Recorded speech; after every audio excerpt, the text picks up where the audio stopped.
The non-Jewish community does not understand our fixation, our obsession with Israel. Good evening, and welcome to the 2018 to the 2016, 2019 Taglit Birthright Israel Winter Mega Event, Summer Mega Event, right here in Jerusalem, the eternal capital of our people. Is there anyone here from the United States of America? What's your name? Where are you from, brother? I'm Michael, and I'm from Detroit, Michigan. Everybody knows somebody who was in the army. Israeli soldiers, they're hot, they're awesome, they're strong, they're everything we could all want to be. My name is Israel Han. I'm from Brooklyn, New York. I came around Birthright in 2016. I joined the Army 4 months after I finished Birthright. Ditched my flight back to America, and I'm still in the Army now. Yeah! Army /side! Kol hakavod. That's beautiful.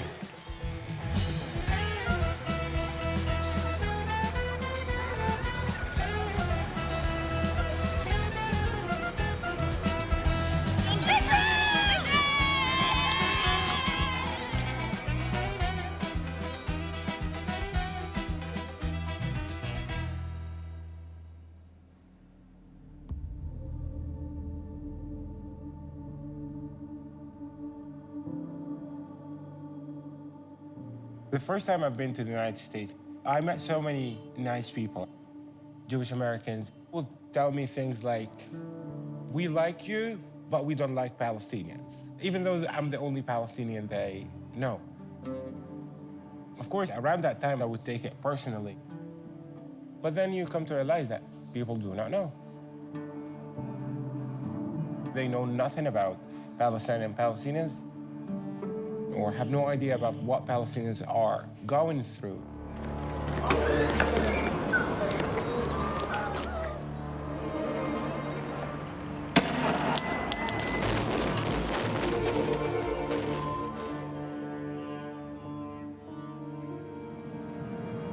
Coming into Palestine for the first time, I remember asking people, what do you think? Should I do it? And the response that I always got was, you know, you're gonna be killed.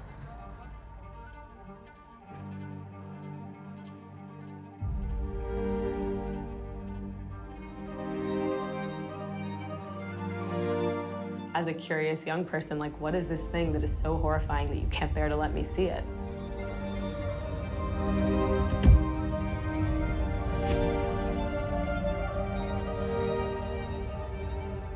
Like, is it that bad?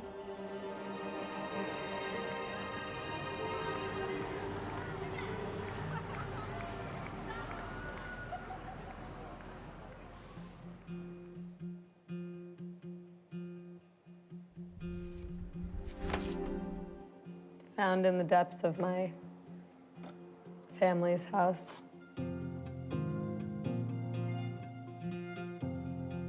I found some of my Hebrew textbooks from elementary school. Israel shel simcha, my Israel. Congratulations to Simone Zimmerman for winning the Israel Jubilee contest. February 1998. I was 7. I had like a pretty traditional Jewish upbringing. I grew up in LA. I went to a Jewish day school, kindergarten through the end of high school. I went to Jewish youth group, Jewish camp. I have family in Israel. I lived in Israel in high school on an exchange program.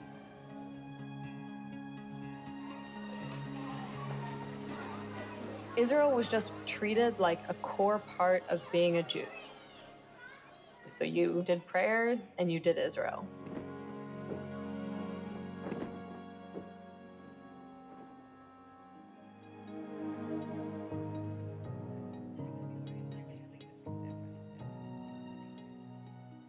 Israel is something that I feel so passionately about. Like it's, you know, it's my greatest passion. Everything Israel. I became a Jewish educator after my daughters started Hebrew school. I started teaching 2nd grade During the years, I did 4th grade also. And just to be able to start them on this wonderful journey. I mean, it gets in your blood. And we teach Israel at the day school very well. We introduce them to the food and to the music and to the culture, in addition to the history and the geography. Figure out which one is the Israeli flag. Draw a circle around every time you see the symbol of the State of Israel. Draw your own symbol of the State of Israel. We also celebrated holidays, obviously. So Hanukkah, Israeli independence, all of it together. Can you separate Israel and Judaism? I don't know. I can't. You know, some people I think can. To me, it's the same. You know, you can't separate it. Israel is Judaism, and Judaism is Israel.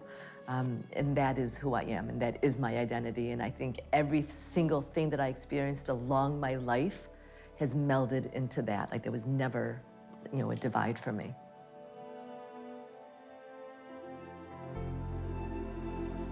I grew up in a conservative Jewish household in Atlanta, Georgia. Israel was a central part of everything we did in school. My elementary and middle school, as well as my high school, both had organized trips to Israel, which was touted as one of the most important things you could do. Do you want to go to Israel too? Yeah! We want to go! We want to go! We want to go! We want to go! We want to go! We want to go! When I visited Israel for the first time when I was 8 years old, I put a note in the Kotel, in the Western Wall, saying that one day I hope to live in Israel and prosper. Every one of our kids should be going over, not for 10 days, but for a minimum of a semester or a year. Every time I send somebody over to Israel, they come back, all of a sudden, they feel totally different about who and what they are as Jews. When I was a teenager and I went to Israel, it was amazing to me to travel in this place where Hebrew was a language that I finally got to speak on the street with people, and where Jewish heroes, the streets were named after them. We're planting seeds that eventually are going to blossom. Does the average congregant understand that I'm teaching them to become Zionists? Probably not, but it is part of my madness, so to speak. I learned about Israel as this great miracle of Jewish history. For thousands of years, we were persecuted, and Israel is the place that you can go to be safe. My grandfather's family made it to Israel. His immediate family were some of the only ones who escaped the Holocaust. Many American Jews, if not most people I know, have family or friends that live in Israel. Israel is the insurance policy. It's still, today, a Jew doesn't have to worry. Where is he going to go, God forbid? Even here. No Holocaust survivor will say to you it could never happen again. I was born in Poland, 1940. Not a good place for a Jewish kid to be born.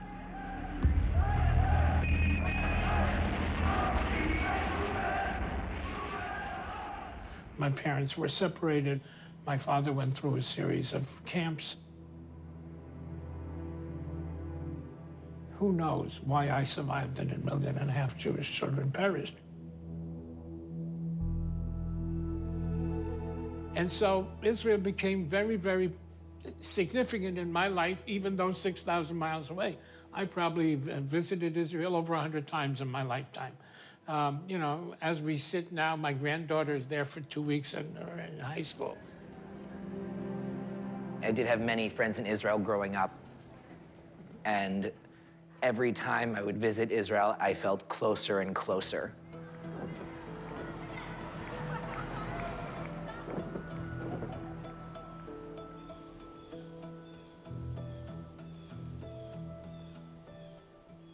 The Jewish summer camps would always bring a big contingency of Israelis to try to drive Israeli culture within the camp and connect the American Jews to Israeli culture.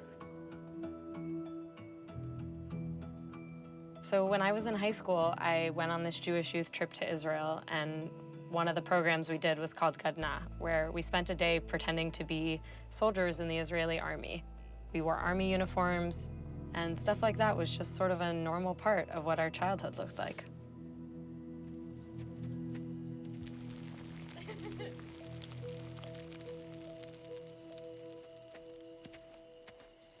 At summer camp, in the middle of the night, they would wake us up and take us out.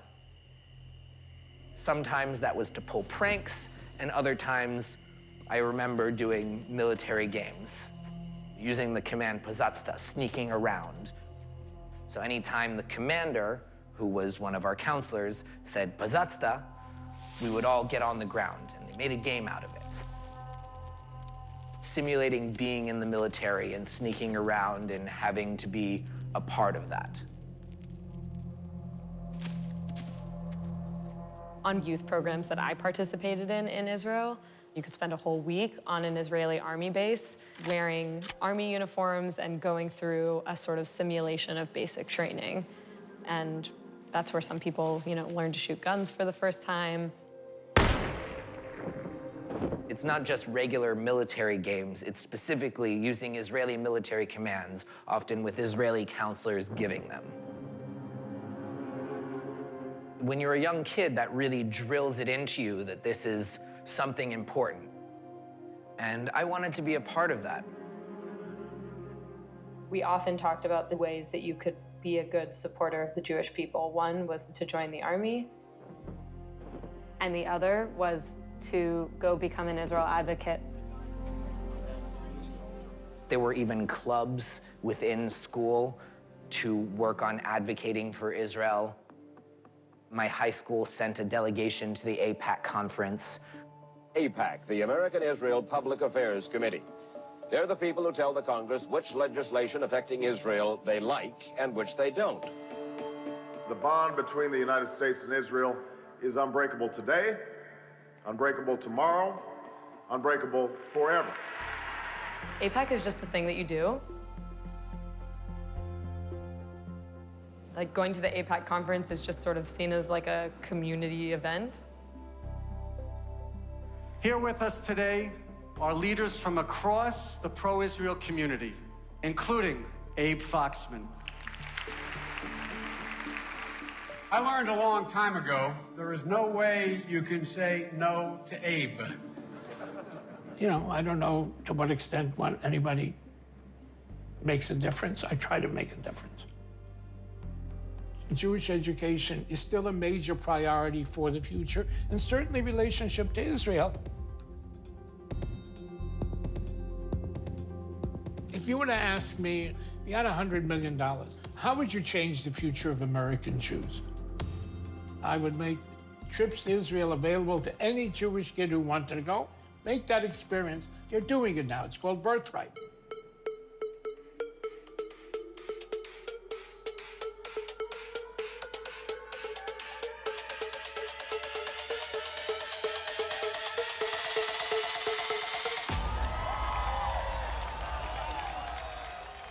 It is up to you to be our soldiers abroad, armed with love and knowledge and conviction, ready to sway public opinion in Israel's favor.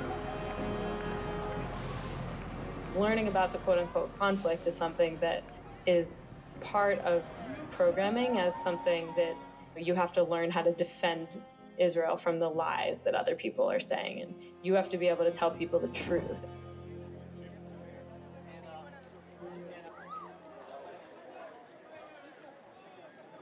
By the time I got to college, I had teachers who said to me, people hate Israel, people are attacking Israel, people don't know the truth about Israel, and we're the only people who actually know the truth about Israel. If you're a Jewish college student, Hillel is your central address for Jewish life on campus. As a freshman, I remember walking into Hillel was one of the first places I went when I got to campus. It's a place where you can go for meals, to meet other young Jewish people. Pro-Israel advocacy is a central part of how they work to engage Jewish young people.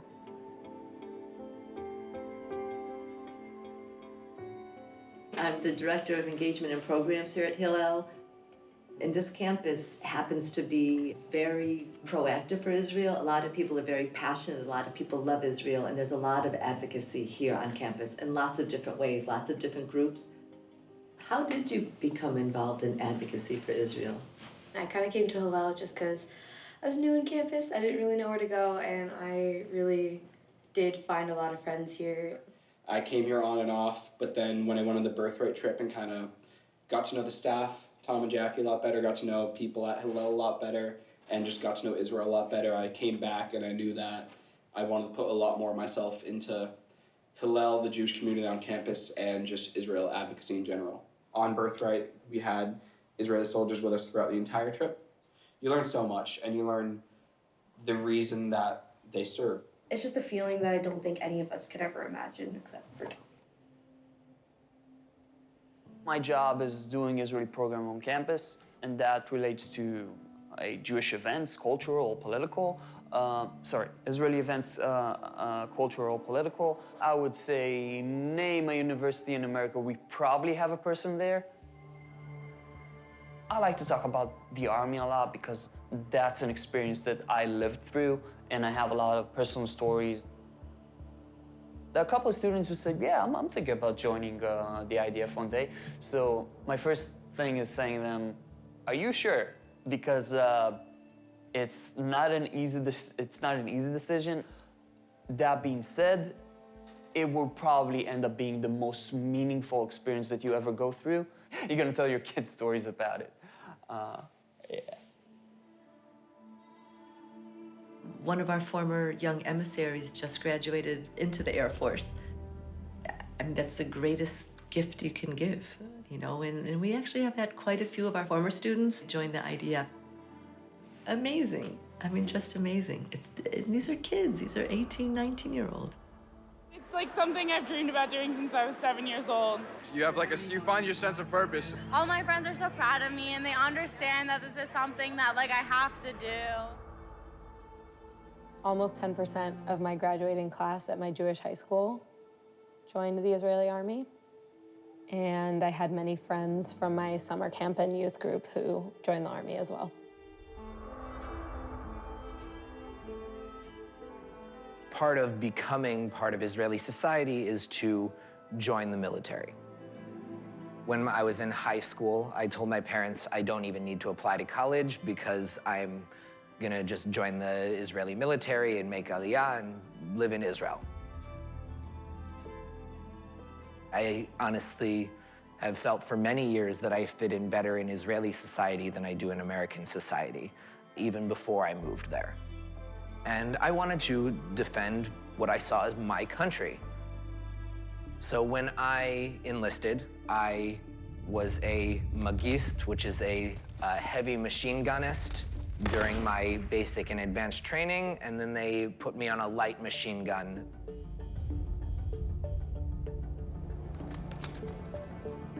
We were training for war, training for strategy to conquer hilltops and conquer open spaces. 1 week was focused on urban warfare in close quarters, and that was simulated in what looked like Arab housing. After the 7 months of our training, we were deployed to the West Bank.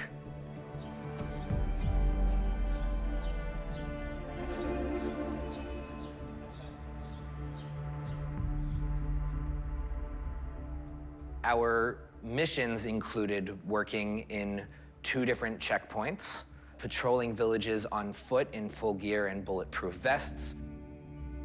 We would go into apartment buildings, go up to the roof, and make sure that we could be seen so that we could make our presence felt. We wanted them to know that we were watching. That was the goal of the mission. We would set up what's called a checkpost, which is a checkpoint that is situated at a major intersection. At checkpoints, we would stop people, create a traffic jam, check their IDs, check their trunks, every day on their way to work or on their way to visit their family, to keep them on their toes, essentially. And they being Palestinians.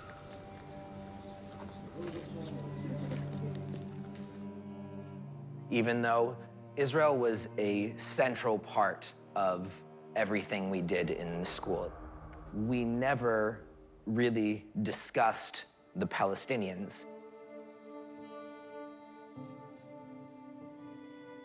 It was presented to us that Israel was basically an empty wasteland when the Jews arrived.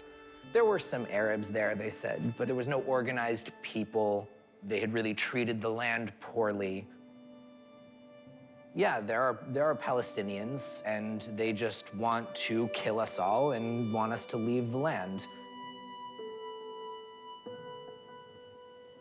I just don't think I had any conception of anything about what it means to be a Palestinian besides that it means that you're a person who kills Jews or wants to kill Jews. It was always presented to us that the Arabs only know terrorism.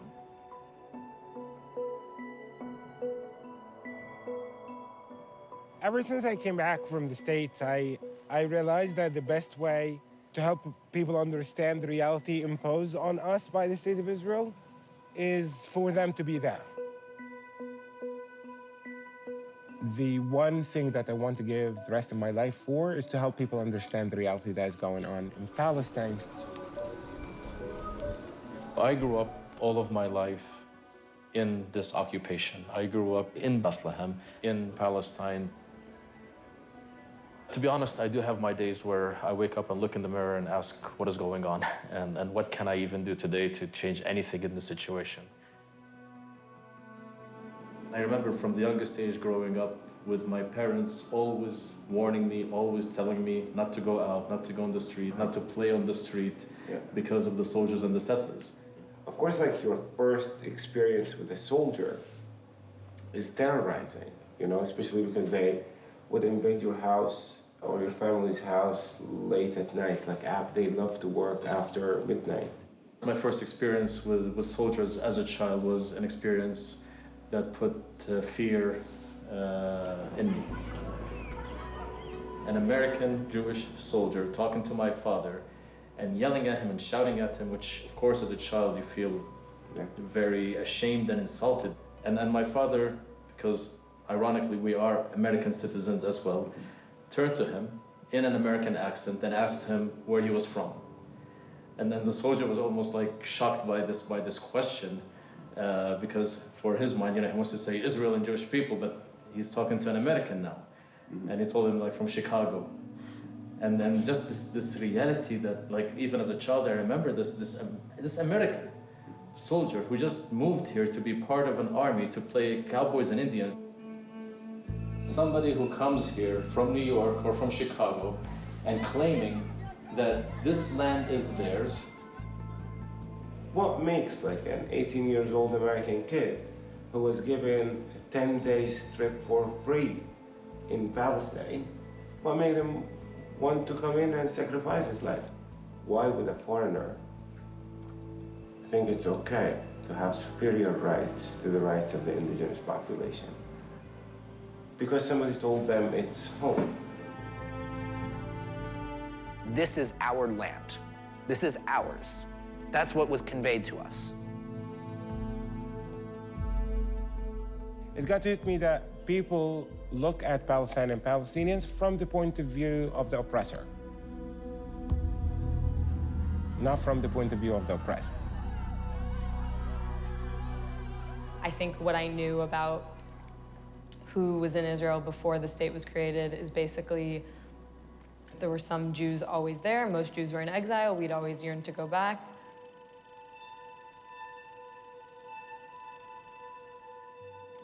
The idea that there were native inhabitants that lived there was not even part of my frame of reference.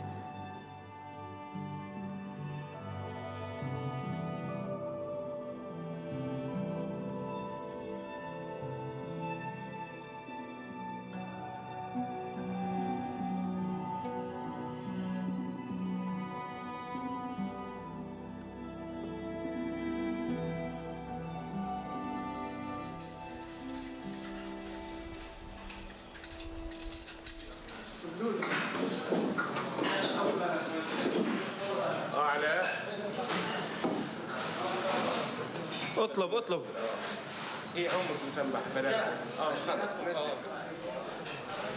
This restaurant makes the most delicious hummus and falafel in town. The family is not from the town of Bethlehem, just like my mother's family. They were expelled from the city of Jaffa back in 1948. I was born to a family of victims of the ethnic cleansing of Palestine. The ethnic cleansing that was carried out by the founders of the State of Israel. My mother's family were expelled from the largest Palestinian city pre-1948, which was the city of Jaffa. My father was a newborn at that time. He was carried by his family. They ended up in Bethlehem waiting for the atrocities to come to an end so they would be able to go back home. Of course, none of those people were ever allowed back home. My father's family was in Jerusalem up until 1948. When the war happened, he was shot by a sniper and was killed on the spot. His children actually dragged his body down and buried it in the courtyard of the house. A few days later, when the Jewish forces took over that neighborhood, they demanded that all the non-Jews of that neighborhood be evicted.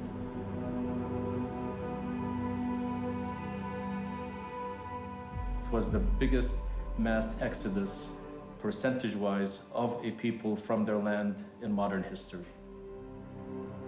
The ethnic cleansing of Palestine, the term Nakba, the catastrophe, is the tragedy or catastrophe that hit almost every single Palestinian family, nearly 750,000 victims.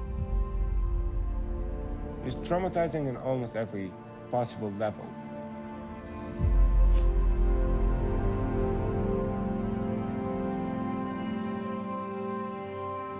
Nearly 78% of the land of Palestine became under the control of the State of Israel.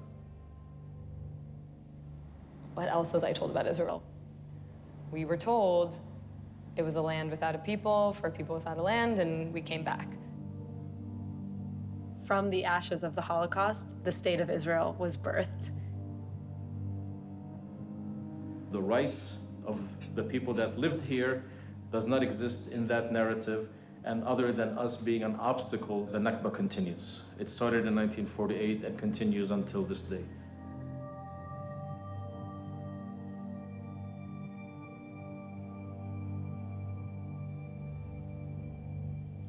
In 1967, the State of Israel managed to complete its control over Palestine by taking over the territory of the West Bank and the territory of Gaza. Okay, here's the good stuff. More maps of Greater Israel. That's just sort of, the whole land. We're always taught that the whole land was ours. I mean, that's sort of what they teach you. After the 1967 war, Israel put a very forceful, very violent military force to dominate and control the lives of the Palestinians that continues until this day.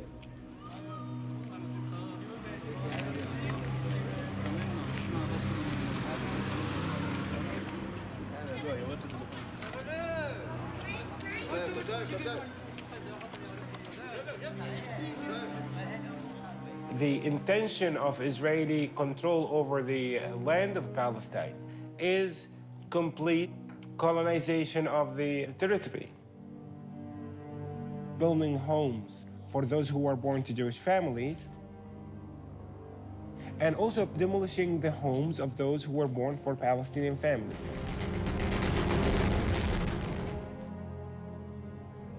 Palestinians kicked out from their homes, confiscated by settlers. You are stealing my house. And if I don't steal it, someone else is going to steal it. No one is allowed to steal it, ya ammi. A massive movement to confiscate land, to build settlements, to expand settlements. Before we were even fully trained, we were deployed to protect settlements. It was all for the security of the settlements.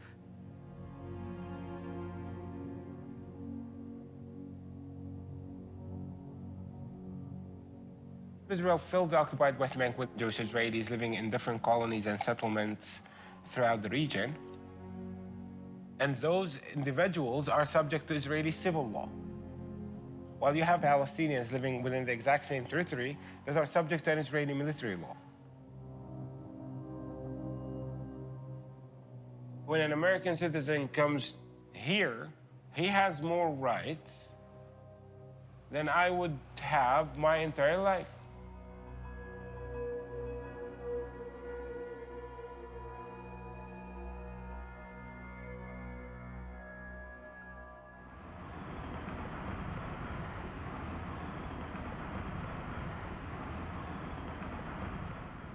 We are in the quote-unquote West Bank. We're in the quote-unquote settlements. This is one of the roadblocks that kind of ensured that cars get checked to see that no terrorists are coming in. I lived in America, and then I came back to Israel by myself at the age of 17 to serve in the army. And there are elements, what I would call the jihadist elements, that don't accept our presence here. But it's just tough for them. It's a great vision coming to fruition in our time, and there's nothing going to stop us.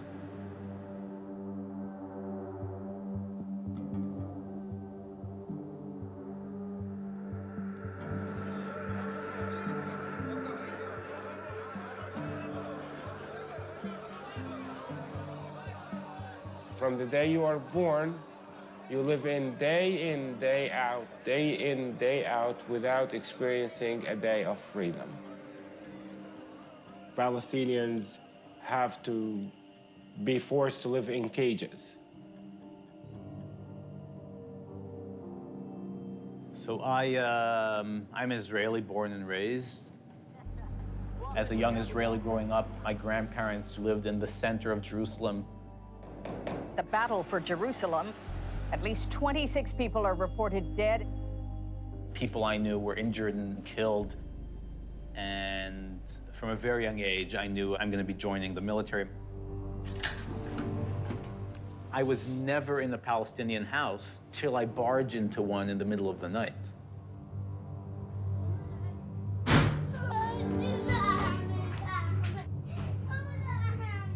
One of the things that I did routinely was a mission where you are ordered to take over a Palestinian family's home and use that house as a military point.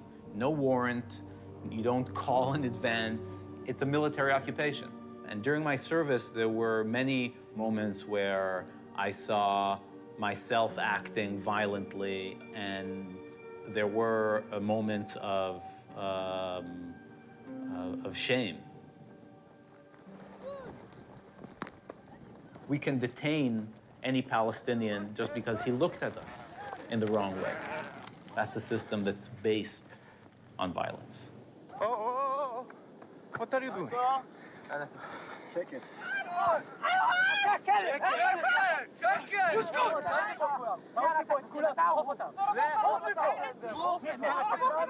We have a security matter, you know? Security, it's about security. Is this security? I don't know, we'll see. This is a threat for you? Don't know yet. Okay, outside?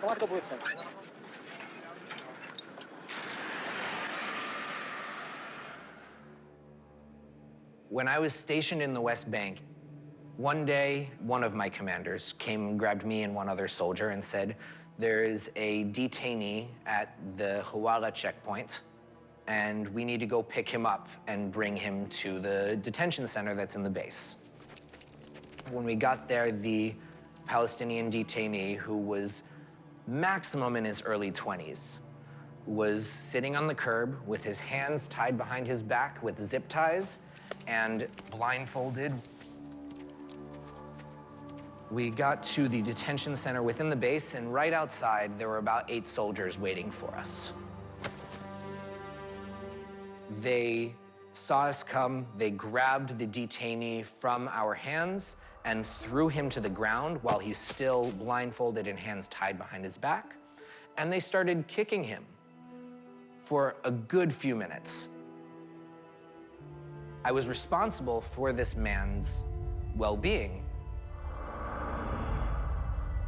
I was responsible to bring him from the checkpoint to the detention center. That was my job. And right outside the fence of the detention center, they grab him from me and they start beating him. I felt responsible, but my commander wasn't saying anything, so how could I say anything? The entire time that this was happening, a military police officer was standing just inside the fence, watching and smoking a cigarette. As soon as these guys were done kicking this Palestinian man, the military police officer tossed his cigarette. He came, brought him inside the detention center.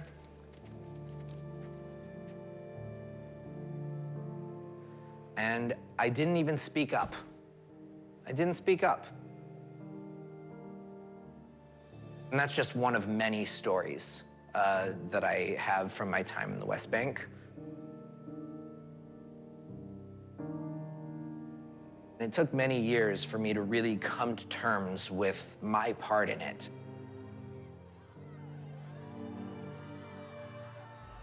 Only after I got out of the army did I begin to realize that the stuff that I did in the day-to-day, just working in checkpoints, patrolling villages, that in and of itself was immoral. Palestinians in the West Bank, even though their lives are controlled by the State of Israel from morning, noon, and night, are not even theoretically citizens of the country in which they live. You see, in some ways, what non-democracy looks like up close. When people look at the West Bank today and say, this is an apartheid system, it's not just throwing out a word. A Palestinian lives under a different legal system than an Israeli settler living next door.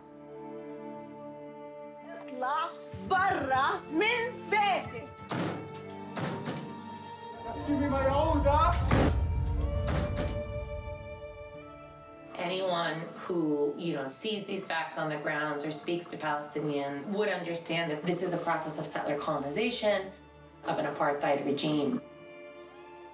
I remember crossing that checkpoint into Bethlehem, and before this, I had been very much opposed to ever using the word apartheid. But seeing this sort of night and day difference just by crossing this wall changed that for me in an instant.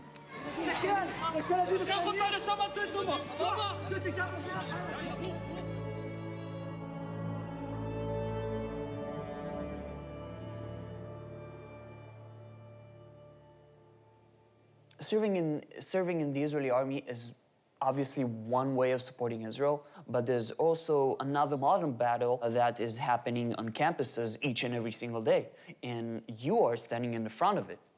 And the Israeli government, the Israeli people, thank you for that, and that's why they put me here, probably. And I thank you for that. So We need PR up here. there's a lot of PR to be made. This university, thank God, is fairly apolitical, but I've heard all over the place how universities are these hotbeds of anti-Semitic and anti-Israel work.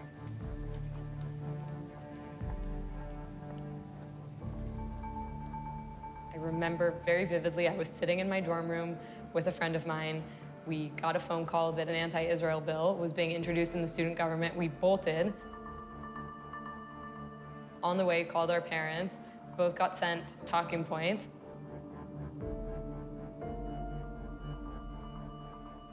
And then we went into this student government meeting.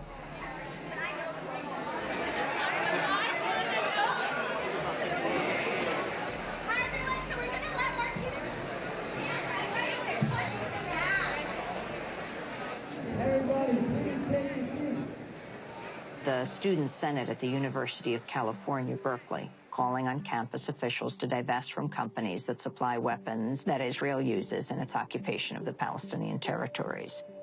You are siding with the Palestinians on the Israeli-Palestinian conflict. There's just no question about it. I just knew it was this bad thing that I had to fight. It is anti-Semitism. It is. You are trying to make me feel marginalized on my own campus. And I remember all of us going, well, you shouldn't boycott Israel because it's applying a double standard, and you shouldn't boycott Israel because it's unfair to single out Israel. Please, I beg of you, I beg you, please, to have compassion and to remember that we are alienating students, and I am devastated by this bill. I am a human being. I still remember you have these Palestinian students who get up and said, you know, Jewish students, you are crying about feeling silenced and marginalized. You know, my aunts and cousins didn't sleep for weeks while bombs were falling overhead in Gaza. What do you have to say to that? If divestment is hostile, then where do we begin to describe the hostility of a military occupation? I was thrown into all these conversations where people were throwing around all these words that I'd never heard before. Occupation, settlement, apartheid, ethnic cleansing. I just never heard anyone use any of these terms before. I thought I knew so much about Israel, but I didn't really know what anybody was talking about when they were talking about all these things.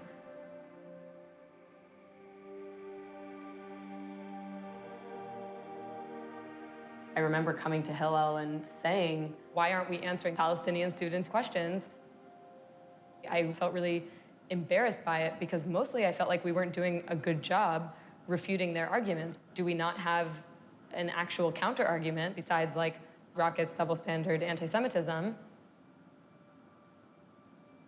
I couldn't get an answer from anybody, and that was really disturbing for me. I mean, there are these people called Palestinians who think that Israel wields all this power over their lives and don't have rights, don't have water. What, like, literally, what is this? How is this happening? How do I respond to it? People that have a problem with Israel, there's a good chance they're misguided in some way or another. Everyone have the freedom in Israel. Like, you can have any religion. You could do whatever you want in Israel, but only in Israel in the Middle East. A lot of it's a lot of misinformation. Some of it comes from misinformation. Some of it comes from ignorance. Some of it comes from lies. And it's very hard to deal with that in any kind of a positive way when they're coming from such a place of not understanding what the reality of the situation, when they just have this in their head, all this misinformation and all these lies. I mean, somehow pro-Palestinian has become pro-social justice.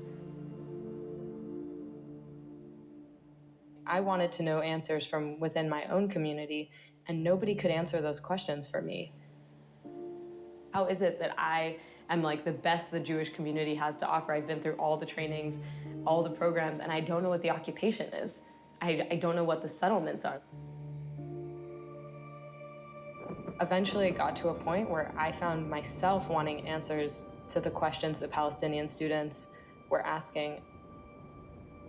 And so it led me on a process of trying to go figure those things out for myself.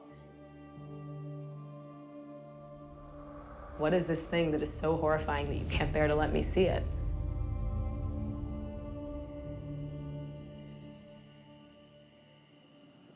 The summer after my freshman year, I went to Palestine and I knowingly crossed the line for the first time.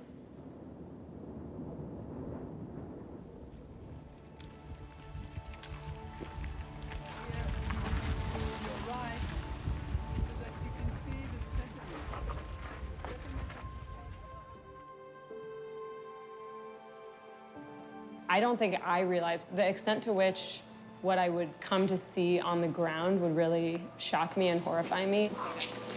So if you look at your maps, we're standing again right before is going to turn red, just over here where the soldiers are standing.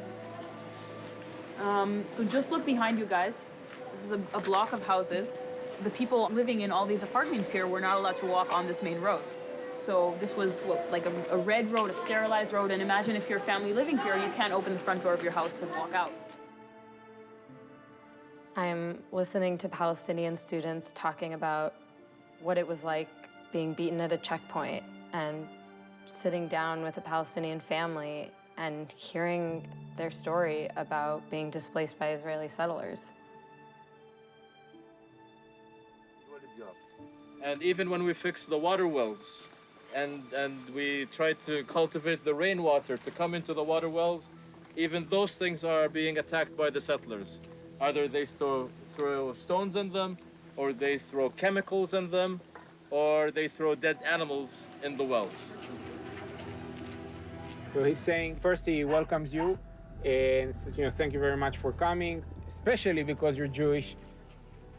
The area here is populated by Palestinian farmers.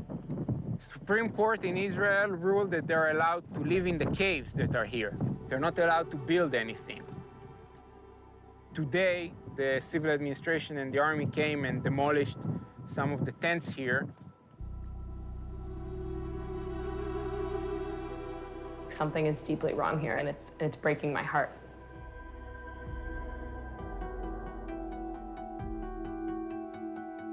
What we've been told is that the only way that Jews can be safe is if Palestinians are not safe. And I guess the more I learned about that, the more I came to see that as a lie.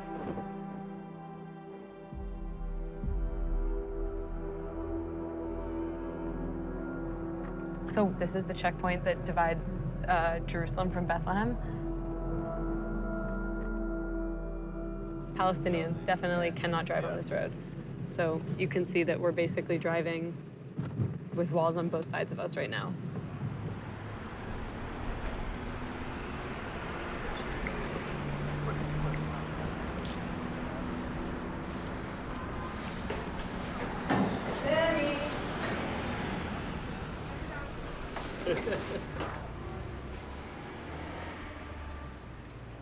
You want to go to like the major square, or where do you want to go? We're in your hood, man.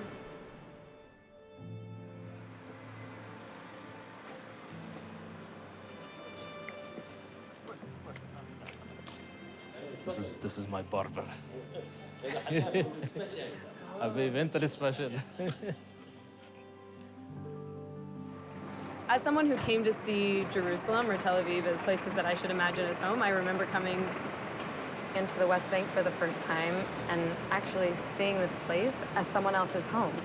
This is a normal place where people are just trying to live their lives.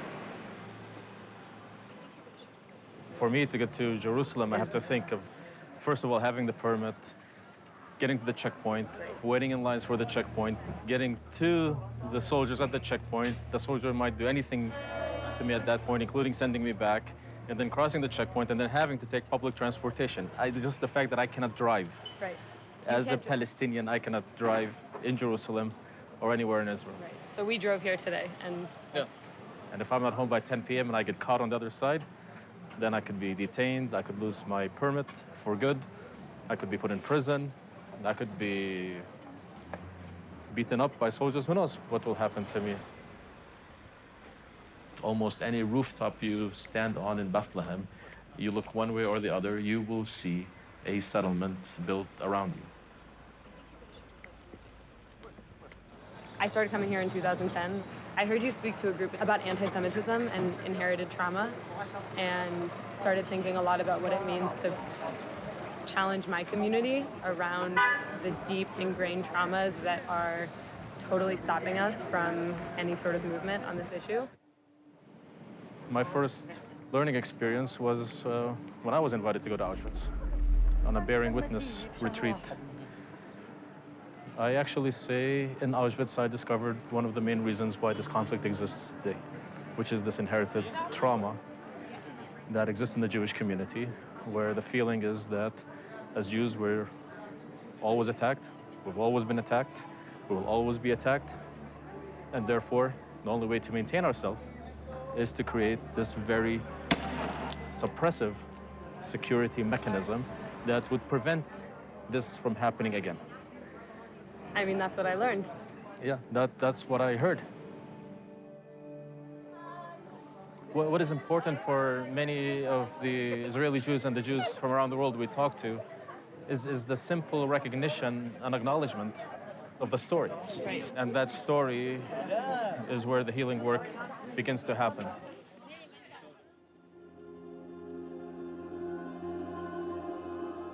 As an activist, I think for many activists, What keeps us going is our ability to be able to look towards the future.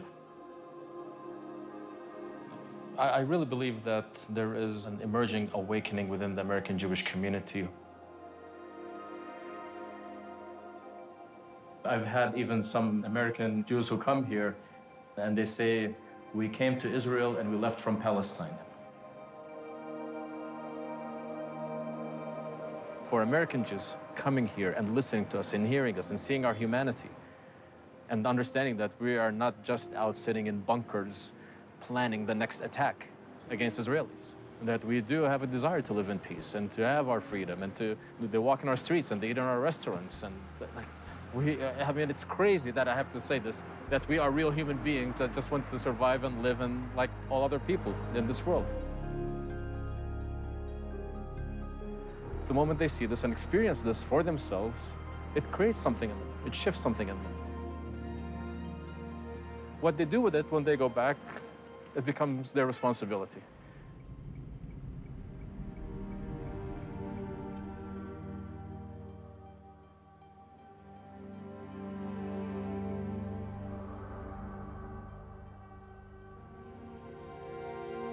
I came home and spoke out.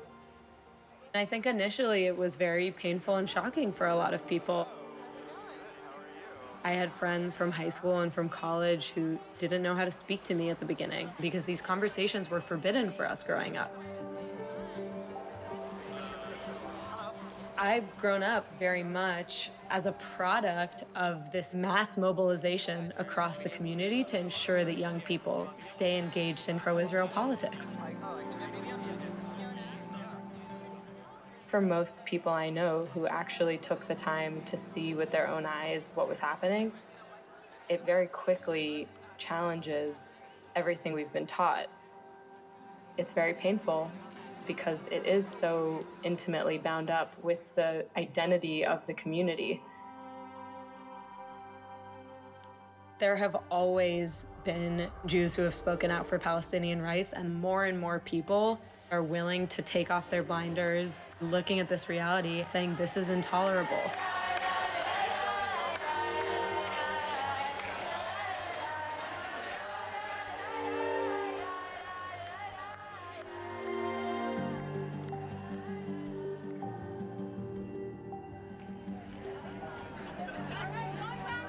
I continued to meet more and more young people like me who were having similar experiences.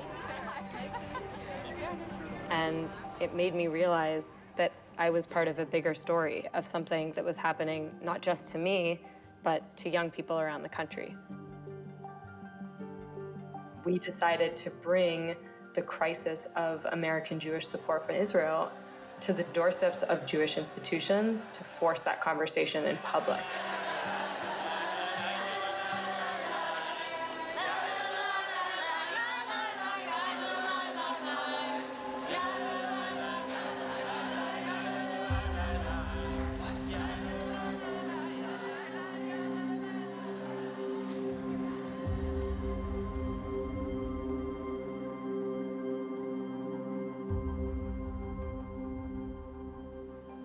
First of all my friends at AIPAC stopped talking to me.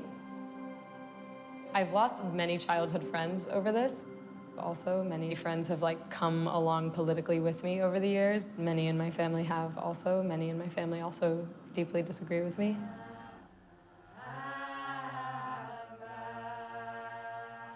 Every time I have protested outside of a Jewish communal event of some kind, I have seen a friend, a family friend, a parent of a friend on the other side of the barricade. We're literally talking about parents and children. Young Jews, they go to the Jewish federations, they go to the reform movement, they go to their day schools, and they say, you mobilized me to be a soldier for Israel, but I had been completely misled. We are also in a moment when there is the possibility of some kind of alternative. I see it hundreds of times, over and over again, and those hundreds speak for thousands. And they went to the Jewish camps, and they went to the day schools, and they went to the synagogue Hebrew schools. They're really, really angry at the way they were educated and the way that they were indoctrinated about these issues, and justifiably so. The indoctrination is so severe, it's almost hard to have a conversation about it. It's heartbreaking. It is heartbreaking. Our community right now has to grapple with our complicity. And we want to welcome you to the Jewish resistance. Jewish opinion is split. Some Jewish groups vocally oppose Israel's military policies. More than 1,000 Jewish activists descended on Washington, D.C. Sunday to protest AIPAC. So we tell some of our more conservative brothers and sisters on the inside that you do not represent the best of the Jewish prophetic tradition, and we here to bear witness. It's a new day now. I mean, you got a number of young Jewish brothers and sisters who are undergoing moral and spiritual awakening. They're deeply concerned about the suffering of Palestinians. And they come from a people who have been hated, but they don't want to see the cycle of hate perpetrated even by Jews themselves. Israel, it's been part of my life since early childhood. Within the Jewish community, there's been a striking change. And Israel's well aware of it. Human will and commitment can change things. My name is Talia. This is the first time I am using my full real name to stand in solidarity with Palestinians. And I never thought in my life that I would be standing with this many Jews for Palestine. I'm a rabbi. As long as Palestinian lives are treated as disposable, our house as a people is not in order. Tomorrow we show up and we march following the leadership of Palestinians.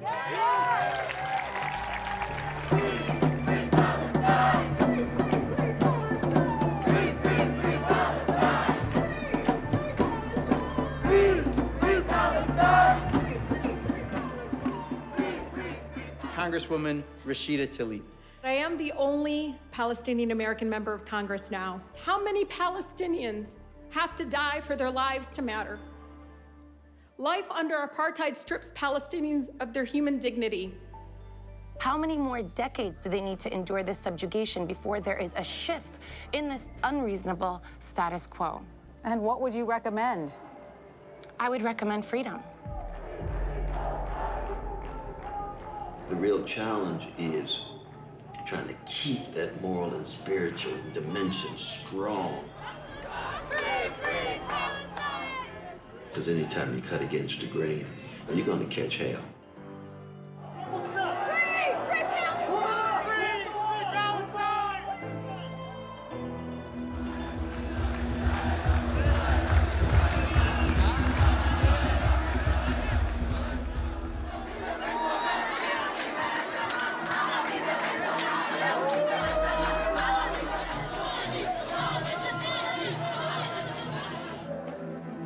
Anti-occupation Jews are blocking Damascus Gate. Jews say end the occupation! Israeli Jews say die like Bush!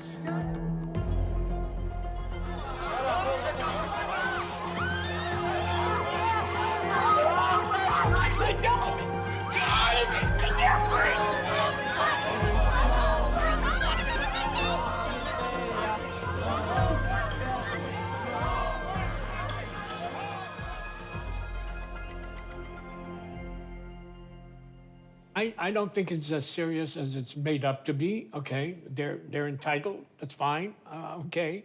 I don't think they represent much. I think they're a little super naive.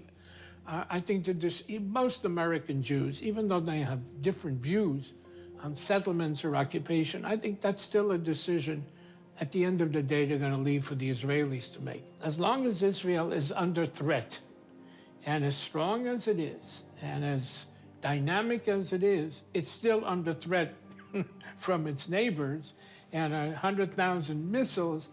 We postpone that philosophical debate to another time.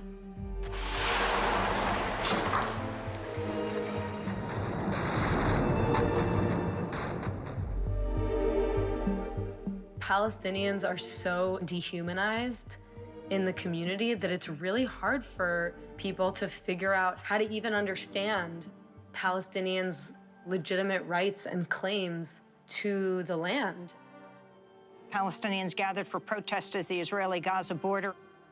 They're demanding the right to return to lands from which they were forced out in 1948. At least 55 Palestinians died Monday during mass protests. Israeli troops fired on the demonstrators. أنا إلي 7 جمعة بنيجي واليوم كل يوم كل جمعة بنيجي هون كتير يا خال واللي استشهد واللي اتصاب.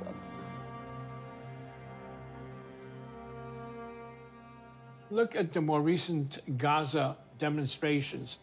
Ask yourself the question, if the Mexicans stood at the border and marched 1 million Mexicans or 20,000 Mexicans, what would America do? You know, first they would try tear gas, and then it would not, and eventually would have to shoot. There are a lot of Jewish young people who see a Jewish establishment that is racist, that is nationalistic. Israel is in the Middle East and not the Midwest. So the neighbors are not necessarily the Jones or the Smiths. I don't want war, but it's been imposed on us. So we should do right and defeat the terrorists. We don't want to be a part of that, but we are actually building an alternative.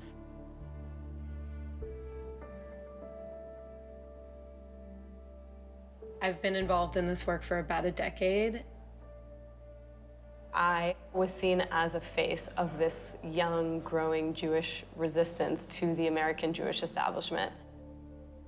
It made perfect sense to me that Bernie would hire someone like me as a Jewish outreach coordinator. Within about 48 hours of being on the campaign, the attacks started rolling in. These old men from the Jewish establishment came out to say, you know, that I was dangerous, that I was a threat. A journalist wrote an article about me. The headline was, "Bernie Sanders' new Jewish outreach coordinator is an outspoken critic of Israeli occupation." The next headline that I found out about when I walked into work was, Abe Foxman calls on Sanders to fire new Jewish community liaison for, quote, anti-Israel comments. On Thursday, the Sanders campaign suspended its new national Jewish outreach coordinator, Simone Zimmerman, 2 days after she was hired. So as far as I'm aware, this was Abe Foxman's first comment in public since his retirement from the ADL, and he came out of retirement to defend the world from the great threat of Simone Zimmerman. It hurts me for a Jewish kid to stand up there and say justice for the Palestinians and not saying justice for the Israelis. Troubles me, hurts me, bothers me. Means we failed. We failed in educating and explaining, etc. When we talk about we're losing the kids, we lost them. Birthright participants staged a protest walkout. 5 of us will be leaving to learn about the occupation from the perspectives of Palestinians and IDF soldiers. Thank you very much. You cannot be a tyrant on this bus. Get off the bus. It's just go to Palestine. Let's just go. Because guess what? What's going to happen? You're going to get killed, you're going to get raped. We're seeing that many millennials are becoming disenchanted with Israel. And I take a very different approach on this. I say to them, we need to love Israel even more. Boycott birthright, that's our plan. No free trips on stolen land. Boycott birthright, that's our plan. It means that we who are the older generation have much more work to do. This whole communal obsession with defending Israel has basically warped into seeing someone like me as a threat to the community. The word that I used to hear a lot was self-hating Jew. Like, the only way that a Jewish person could possibly care about the humanity of Palestinians is if you hate yourself.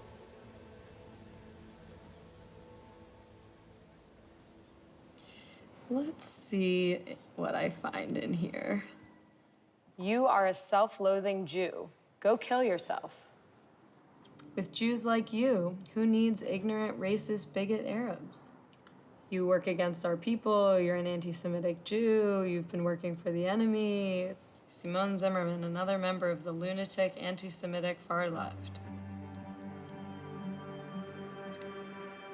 There's always been this argument of, oh, you can't criticize Israel. Criticizing Israel feeds anti-Semitism. Criticizing Israel helps the enemies of Israel.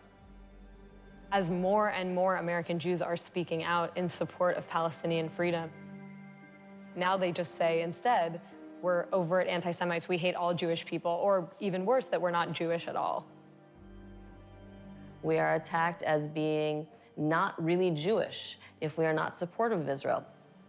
And that's where you start seeing just the blanket delegitimization of an entire sector of American Jewish society, focusing on this so-called new anti-Semitism. And then came the new anti-Semitism, which was the anti-Semitism relating to Israel, what some have said, Israel became the Jew of the nations, in the same way that historically, whatever was permitted for everybody else was not permitted for the Jew. Now, Israel was singled out. So many of the self-appointed leaders of our community have been trying to equate the idea of supporting Palestinian rights itself with anti-Semitism. This is about anti-Israel, anti-Semitic attitudes. Classic new anti-Semitism. The extreme left has a long history of anti-Semitism, of anti-Israel hatred. How stupid have they been for all these years, voting for Obama and other anti-Semites like him? Unwillingness to grapple with Palestinian suffering is putting a lot of American Jews in a really dangerous and sad position. How far will Jewish Americans go in the effort to quash pressure on Israel? How far will people go? It's hard to see how far they won't go if this is where things are today. At the end of the day, pro-Israel leaders want to be in the room with the people in power. They will do anything to preserve unconditional support for Israel. Thank you. When I become president, the days of treating Israel like a second-class citizen will end on day one. History is not going to judge us kindly. I'd like to say that we were blessed by heaven with Donald Trump being elected President of the United States. We should pray that they should remain in office and that he should continue to do the great things he does on behalf of the United States of America and on behalf of Israel. We're seeing like a horrifying culmination of what support of Israel at all costs has led to. Disregarding any lesson of history, disregarding any sort of morality.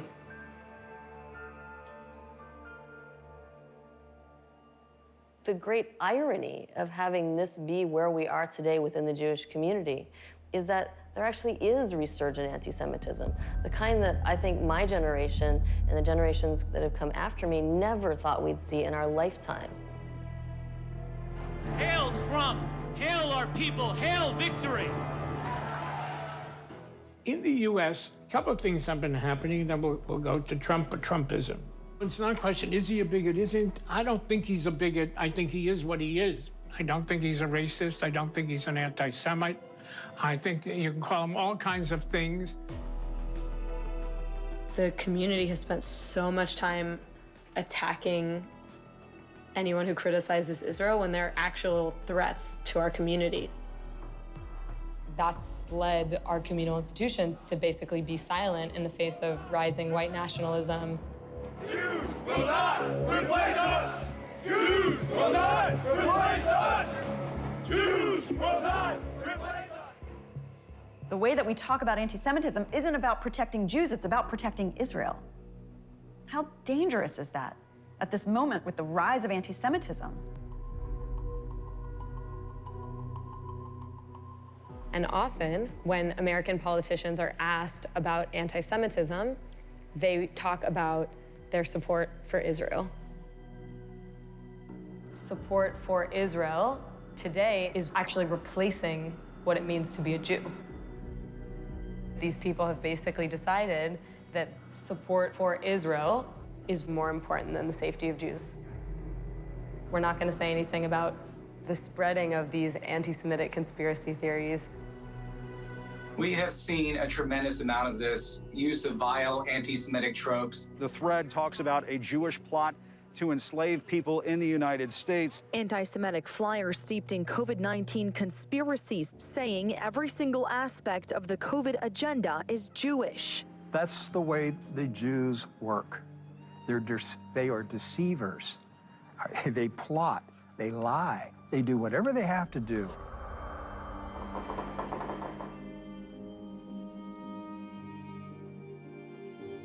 The gunman told a SWAT officer that he wanted all Jews to die and that they were committing genocide against his people.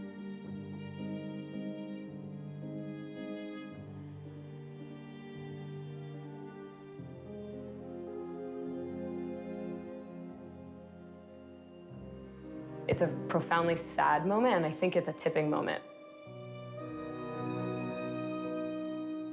These anti-Semitic nightmares that we all, it's all coming to life in front of our eyes. I can't help but think about all the American Jewish organizations that have spent the last decade pouring millions of dollars into smearing and marginalizing human rights advocates, Jewish, Palestinian, and not, trying to brand Palestinian protest as anti-Semitic, when there were neo-Nazis trying to kill us in our synagogues.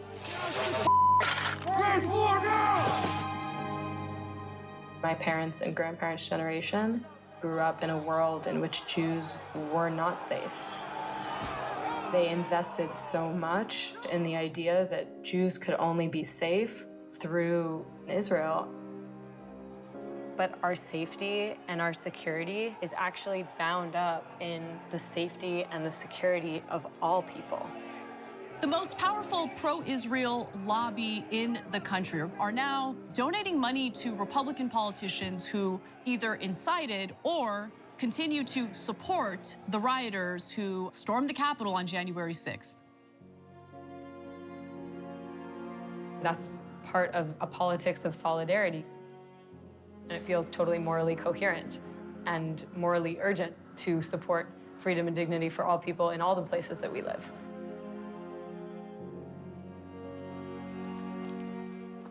Palestinians have already been telling us this for decades. So guys, here's the world. But the world is finally coming to catch up.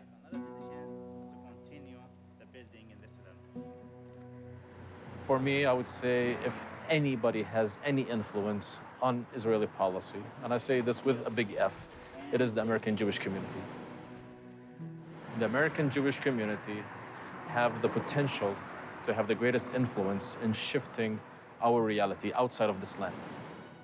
For many people around the world, when they see the voice of the Jewish community rise and protest against this occupation, it will allow other voices to say, yes, we could also have a voice in it as well. Now we're doing joint work in trying to end this occupation and bringing peace and justice into this land. The most inspiring experiences I had are with Jewish Americans that come in and take a stand. We're going to hear tonight a number of personal stories. At some point, you guys decided to, quote unquote, break the silence. And I'm interested, was there a particular moment that led you to this? In 2008, I joined the military. In America, we have this concept of innocent until proven guilty. There is no innocent Palestinian, according to the army. That's so not true. In occupied territory. Quiet down, please. Get out of here. I mean, come on, you're lying. That's a lie. She said there's no... It's not a lie. What we're talking about is not giving Palestinians the right that we as Israelis have, and that's apartheid. To go against the grain is not an easy thing to do. So I did not speak about my experiences in the occupation publicly until very recently. I was afraid that I would be demonized. I've seen friends of mine be demonized for speaking out about the same things. The first time I ever spoke publicly about my experiences, I cried the whole time that I was speaking. It's gotten a little bit easier to talk about since then because I have taken the time to process it, but that doesn't mean it's easy anytime I talk about these experiences. But we can't wait any longer.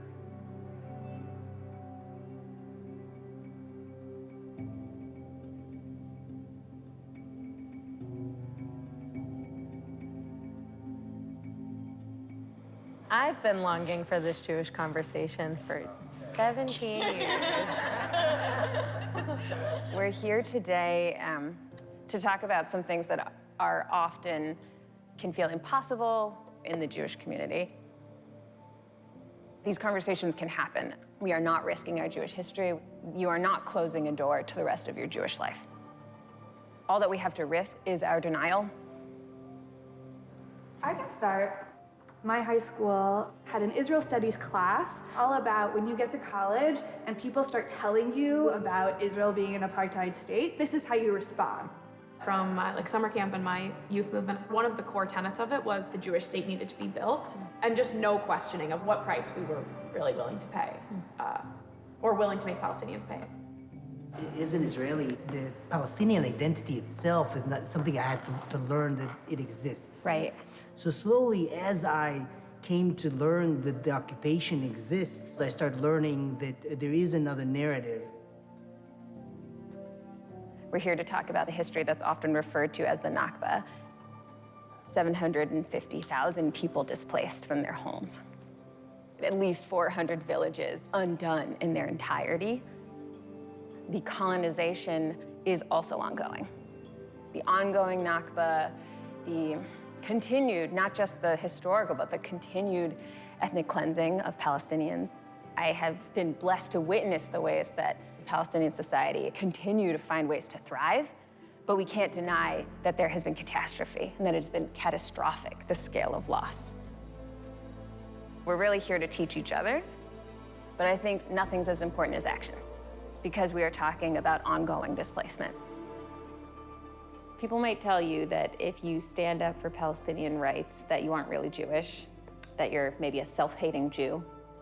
As a rabbi, what I see when I look at the work of solidarity is a long chain of Jewish history. This chain of people, of ancestors and texts and traditions that are about justice and fighting for it. Jewish tradition tells us to envision a world where all people are safe and free, to never stop fighting for that world. So may you all feel blessed in a tradition of liberation, and may you be blessed to know you're not alone, and let's get to work.